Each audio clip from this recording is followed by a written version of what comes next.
Hello everyone, मैं उत्कर्ष। और क्या तुम लोगों को पता है कि रीइंकार्नेटेड एज अ स्लाइम एनीमे में जो ट्रेनी है वो एक रियल मैथोलॉजिकल बीइंग है।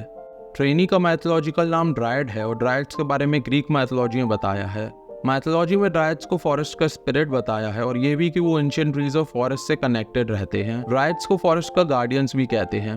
ड्रायड्स दिखने में बहुत सुंदर होते हैं और उनका अपीयरेंस उस ट्री जैसा होता है जिसमें वो रहते हैं, और ड्रायड्स उन ट्रीज के कुछ फीचर्स को भी अपना लेते हैं। अगर ड्रायड्स ओक ट्री में रहते हैं तो उनकी प्रेजेंस स्ट्रिक्ट और पावरफुल होती है, और वहीं अगर ड्रायड्स विलो ट्री में रहते हैं तो वो सुंदर और नाजुक होते हैं।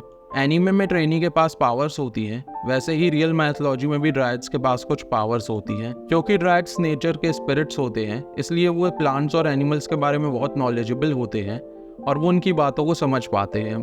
ड्रायड्स ट्रीज और प्लांट्स को भी कंट्रोल कर सकते हैं और वो ट्रीज की ब्रांचेस और रूट्स से एक दूसरे से बातें कर सकते हैं। ड्रायड्स कैमोफ्लेज में एक्सपर्ट होते हैं और वो अपने ट्रीज के साथ बहुत अच्छे से ब्लेंड हो जाते हैं और कोई भी नॉन मैजिकल बीइंग उन्हें देख नहीं पाता। ऐसे ही ड्रायड्स का नेचर काम और सूदिंग होता है, और इसीलिए जब भी कोई फॉरेस्ट में जाता है जिसमें ड्रायड्स रहते हैं तो वो भी एक तरीके की शांति को फील करता है। ड्रायड्स के पास नेचुरल मैजिक पावर्स भी होती हैं, जैसे वेदर को कंट्रोल करना, प्लांट्स को इंस्टेंटली ग्रो करना और इंजरीज को हील करना। ड्रायड्स को मैथोलॉजी में मॉडल कहा जाता है क्योंकि वो बहुत स्लो एज करते हैं और वो नेचुरल वर्ल्ड का पार्ट भी होते हैं। ड्रायड्स से रिलेटेड एक बहुत ही इंटरेस्टिंग स्टोरी है जिसमें अपोलो गॉड ऑफ सन भी है, पर उसको डिस्कस करने से पहले अगर तुम लोगों को ड्रायड्स या इनके जैसे क्रीचर्स के बारे में और जानना हो तो तुम मेरी टॉप 10 मैथोलॉजिकल बुक्स को चेकआउट कर सकते हो, लिंक डिस्क्रिप्शन में है। ग्रीक मैथोलॉजी में डेफनी नाम की एक सुंदर ड्रायड रहती है और अपोलो जो गॉड ऑफ सन है उनको क्यूपिड का एक एरो लग जाता है। वो डेफनी से प्यार करने लगते हैं, पर डेफनी को रोमांस में कोई इंटरेस्ट नहीं रहता है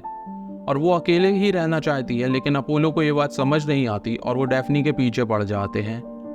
डेफनी अपोलो से बचने के लिए अपने फादर रिवर गॉड पीनियस के पास जाती है और उनसे हेल्प मांगती है। अपनी बेटी को हेल्प करने के लिए पीनियस डेफनी को एक लॉरल ट्री में ट्रांसफॉर्म कर देते हैं और फिर डेफनी का शरीर एक ट्री जैसा हो जाता है और वो नेचर का एक इटर्नल पार्ट बन जाती हैं।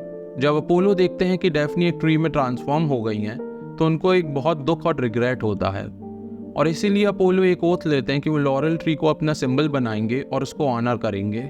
इसी कारण से अपोलो की हर अकॉम्प्लिशमेंट में लॉरल ट्री का भी नाम आता है।